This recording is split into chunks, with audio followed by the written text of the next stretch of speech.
Átomos, elementos químicos, enlaces, moléculas. ¿Tienen ellos que ver con el mantenimiento de la vida y la producción de enfermedades, incluyendo el cáncer? Hay que averiguarlos. Bienvenidos a Oncofast, videos académicos sobre el cáncer. Comencemos. Video 2. Bases de la vida. La mayoría de nosotros sabemos que debemos ingerir suficiente agua y alimentos para mantenernos sanos. Pero desde hace tiempo yo me preguntaba cómo el agua que bebía, los alimentos que ingería, el azúcar, la sal, el aceite, funcionaban dentro de mi organismo para mantenerme sano o incluso producir enfermedad. Muchos autores definen a esto como el lenguaje de la química, es decir, que la estructura y función del cuerpo humano dependen de millones de reacciones químicas que suceden de manera simultánea. A pesar de que entendí esto, finalmente concluí que la verdadera responsable de todos estos eventos es la física, porque ella es la que se encarga de generar las interacciones entre los elementos de la naturaleza para crear o mantener la vida. Entonces debemos comenzar por lo más básico, y lo más básico es definir la materia como todo aquello que ocupa un lugar en el espacio y tiene masa. Ahora, pero de cómo se estructura o cómo se forma la materia, por aquello que conocemos como las unidades básicas de la materia, los átomos. Y estos a su vez se componen de partículas subatómicas que son los neutrones sin carga, los protones con carga positiva y los electrones con carga negativa. Los protones y los neutrones se encuentran unidos dentro del núcleo del átomo y los electrones de carga negativa se encuentran oscilando alrededor del núcleo en lo que se conoce como capas u orbitales. De ellas, la más importante es la capa externa, porque los electrones que allí se ubican son los que tienen la capacidad de interactuar con otros átomos. Ahora bien, la materia, como sabemos, puede estar en estado líquido, sólido o gaseoso, dependiendo de la unión o la separación que ocurran entre los átomos. Ahora bien, los átomos representan los elementos, esos que conocimos en la tabla periódica cuando vimos biología en bachillerato. Sin embargo, de ahí hay que rescatar que la carga eléctrica de los átomos es neutra. ¿En qué sentido? La misma cantidad de protones debe ser igual a la misma cantidad de electrones en un átomo. Entonces, si ocurre esto, quiere decir que el átomo es eléctricamente neutro. ¿Ok? Ahora, existen tres excepciones a esto y la primera tiene que ver con los neutrones. Es decir, puede existir un átomo que de manera ordinaria, como por ejemplo el oxígeno, posee 8 neutrones en su núcleo. Pero puede existir un átomo de oxígeno que tenga más de esa cantidad de neutrones. Cuando esto sucede, a este átomo se le conoce como isótopo. Ahora, esta variación en el número de neutrones puede inestabilizar a este átomo, a este isótopo, y este átomo producir radiaciones que pueden ser alfa, beta o gamma.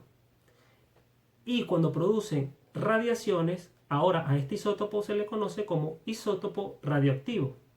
Y esa radiación que emite este radioisótopo es utilizada en medicina tanto para diagnóstico como para tratamiento de cualquier enfermedad, incluyendo el cáncer. Entonces, recuerden, medicina translacional, integración y aplicación clínica. Bien, las otras dos excepciones que existen ahora tienen que ver con los electrones. La primera, como les comenté hace un momento, la capa más externa de electrones es la más importante porque es la que interactúa con otros átomos para formar nuevas estructuras. Entonces, hay elementos químicos o átomos que en su capa externa tienen completa el número de electrones que esta capa puede aceptar. Dicho en otras palabras, la capa más externa de todo átomo tiene espacios para ser ocupados por electrones. Cuando esto sucede en un átomo, este tipo de átomo no interactúa con ningún otro. Y por eso en química se le conocen como los elementos inertes o gases nobles. neón, helio, etc. ¿Qué otra excepción puede ocurrir con los electrones? Que esta capa externa no tenga completamente llenos los espacios que tiene para electrones. Pongamos un ejemplo práctico. El átomo de sodio en su capa más externa tiene un solo electrón, pero tiene más espacios para ser ocupados por electrones. Entonces, él puede hacer dos cosas: o intentar ocupar todos esos espacios por electrones, o lo que es más fácil para él, donar ese electrón único que tiene en su capa externa. ¿Esto cuándo puede suceder? Cuando interacciona, por ejemplo, con un átomo de cloro, que a diferencia del sodio, el cloro en su capa externa tiene espacios para 8 electrones, sin embargo solo tiene 7. Entonces para él es más fácil captar un electrón que donar los otros 7. Cuando ellos interactúan sodio y cloro, el sodio dona ese electrón, es decir, pierde un electrón y ahora tiene más protones que electrones, es decir, queda cargado positivamente.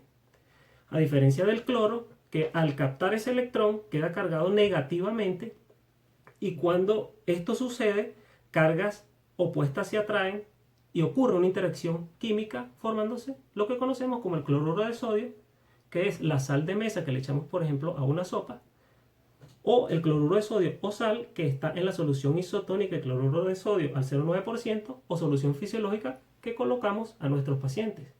Otro ejemplo de medicina translacional, integración y aplicación clínica. Ahora, fíjense bien, si nosotros logramos separar en sus componentes iniciales al cloruro de sodio, concluimos que teníamos un átomo de sodio cargado positivamente y un átomo de cloro cargado negativamente. Esto en química se conoce como iones, es decir, ahora tenemos un ion de sodio y un ion de cloro. Como el sodio es un ion positivo, a eso le dieron un nombre y es catión, y el cloro, por tener una carga, ser un ion negativo, le dieron el nombre de anión. Si esta separación de componentes, por ejemplo, con el ejemplo del cloruro de sodio, ocurre en el agua o en un medio acuoso como la sangre, ahora no los llamamos iones, sino los llamamos electrolitos. Que yendo al ejemplo de la solución isotónica de cloruro de sodio al 0,9% o solución fisiológica, estaríamos hablando que ella contiene agua y electrolitos, de los cuales son los electrolitos sodio y los electrolitos cloro. Otro ejemplo claro de aplicación práctica clínica, medicina translacional. Dicho esto, ahora vamos a pasar a las interacciones propiamente dichas, es decir, esas interacciones entre elementos químicos se llaman o se conocen como enlaces. ¿Okay? Hay distintos tipos de enlaces. El que acabamos de hablar es un enlace iónico porque se establece entre dos iones, pero también existen los enlaces covalentes y los puentes de hidrógeno, que son los que suceden con las moléculas de agua cuando se unen entre sí. En este caso particular, cuando hay muchos puentes de hidrógeno uniendo a muchas moléculas de agua, el agua estaría en su estado sólido, hielo. Cuando hay intermedia cantidad de puentes de hidrógeno en estado líquido y cuando hay poca cantidad de puentes de hidrógeno en estado gaseoso. ¿Y a qué quiero llegar con esto de los enlaces? Que cuando dos átomos o dos elementos químicos se unen a través de cualquiera de las formas de enlace que les acabo de mencionar, se forman las moléculas. Y de las moléculas existen las moléculas simples, que son, por ejemplo, cuando dos átomos de hidrógeno se unen, forman la molécula de hidrógeno, y cuando dos átomos de oxígeno se unen, forman la molécula de oxígeno, que es la que respiramos. Por el contrario, el mismo ejemplo del cloruro de sodio, son dos átomos diferentes que se unen, por tanto, esto es una molécula, o también se conoce como compuestos. Ahora ya hemos pasado de nivel, del nivel atómico al nivel molecular. Se va poniendo más interesante esto. ¿Por qué? Porque las moléculas tienen la capacidad de ir creciendo y formando estructuras cada vez más complejas. Dentro de las moléculas o dentro de la clasificación se conocen las moléculas inorgánicas, como el agua, que es el ejemplo que les traigo hoy, y están también las moléculas orgánicas, como lo son los azúcares, los carbohidratos, las grasas, como por ejemplo los triglicéridos, el colesterol, los aminoácidos que forman las proteínas y los nucleótidos, que son las unidades básicas para construir nuestros genes y nuestro ADN, que son uno de nuestros focos en estas explicaciones porque ahí es donde radica el origen del cáncer. Entonces todos estos compuestos orgánicos se van uniendo y van estructurando moléculas cada vez más grandes que dan origen a estructuras vivas, como veremos más adelante. Pero hay un detalle antes de pasar a eso, y es que las moléculas, cuando se van uniendo unas con otras a través de reacciones químicas para formar moléculas más grandes, quiere decir que se está construyendo moléculas de pequeñas a grandes. Eso también se llama el proceso de síntesis, o bioquímicamente se le conoce como anabolismo, reacciones anabólicas de construcción, de síntesis.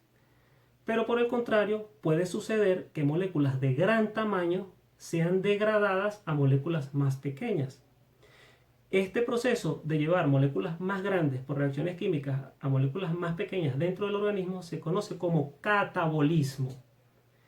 Y existen situaciones u órganos dentro del cuerpo humano que tienen los dos tipos de reacciones. Entonces aquí el sistema o la vía se llama anfibólicas.